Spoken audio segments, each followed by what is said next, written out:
국회의원, 법무부 장관, 검찰총장 이런 사람들은 시민으로서의 권리를 좀 자제할 필요가 있다고 생각을 합니다. 시민들을 고소하고 하면 물론 제가 총장님의 평소 성품으로 봐서 지금 서부지검에서 수사하는데 일절 관여를 안 할 것이고 거기에 어떤 영향을 미치지 않으려는 것을 당연히 신뢰를 합니다. 그러나 검찰총장이 고소인이 된 사건이 있는 것 자체가 과연 적절한지, 물론 뭐 폭력적인 범죄라든가 그야말로 본래적 의미의 범죄라면 모르지만 명예훼손으로 고소하는 것이 과연 적절한지, 제가 이 질문에 대해서도 총장님께 답변을 달라고 하지는 않겠지만 좀 더 깊이 생각해 주시기를 당부를 드리겠습니다. 저도 지금까지 살면서 누구를 고소해 본 적이 단 한 번도 없습니다. 그리고 의원님 못지않게 저도 뭐 인터넷이라든가 이런 뭐 유튜브 이런 데로부터 정말 어마무시한 공격을 많이 받았습니다만 한 번도 고소를 한 적이 없습니다.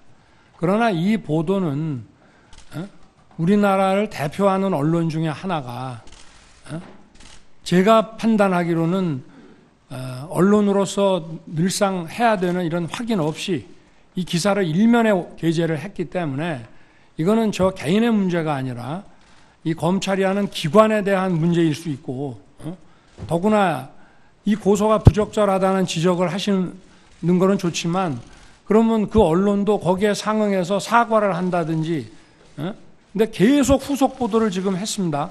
근데 자기들은 이거를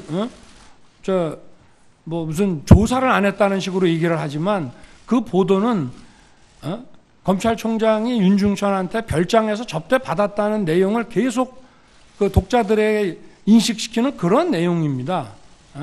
저는 만약에 이 언론사가, 해당 언론사가 이 취재 과정을 다 밝히고 자기네가 이러이러한 걸 확인해가지고 이렇게 이르렀고, 그리고 이런 보도가 이런 식의 명예훼손이 된 부분에 대해서는 사과한다고 공식 같은 지면에다 해 주신다면은 고소를 계속 유지할지에 대해서는 한번 재고를 해보겠습니다. 네. 마지막으로 한결의 문제에 대해서 저도 얘기를 하겠습니다. 지금 현재 어떻게 됐든 윤중천의 접대가 총장에게 이루어지지 않았다라고 하는 것은 이미 밝혀졌다고 생각합니다. 어떻게 생각하세요? 뭐 그 사건 조사와 이런 데 관여됐던 분들이 그런 말씀을 해 주셔가지고 뭐 그런 걸 확인이 되지 않았나 생각합니다. 저도 그러한 동영상과 테이프를 가지고 있었지만 거기에 윤석열이라는 이름은 거명되지 않더라. 여러 정황들이, 여러 관계자들이 증언을 함으로써 사실이 없어졌는데 이제 그러면 됐지. 계속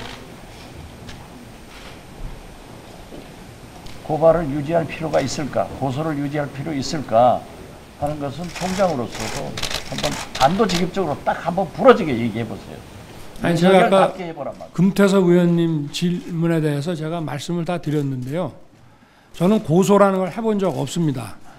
그리고 제가 이제 사실이 밝혀졌다고 네. 하면은 아니 사실이 밝혀지든 안 밝혀지든 저는 제 개인 문제에 대해서 고소를 해본 적도 없고, 아마 윤석열하고 저 인터넷에 쳐보시면 제가 이런 사건 할 때는 이쪽 진영, 또 이런 사건 할 때는 이쪽 진영에서 입에 담을 수 없는 그런 뭐 비난을 엄청 해도 저는 고소를 한 번 안 했습니다만은 이 언론사는 우리나라 대표하는 정론지입니다.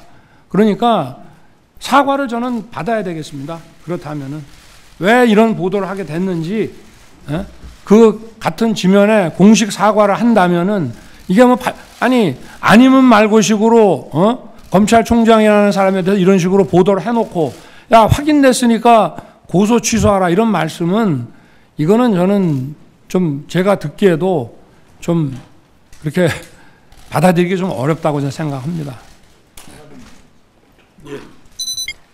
예, 수고하셨습니다. 다음은 존경하는 정가빈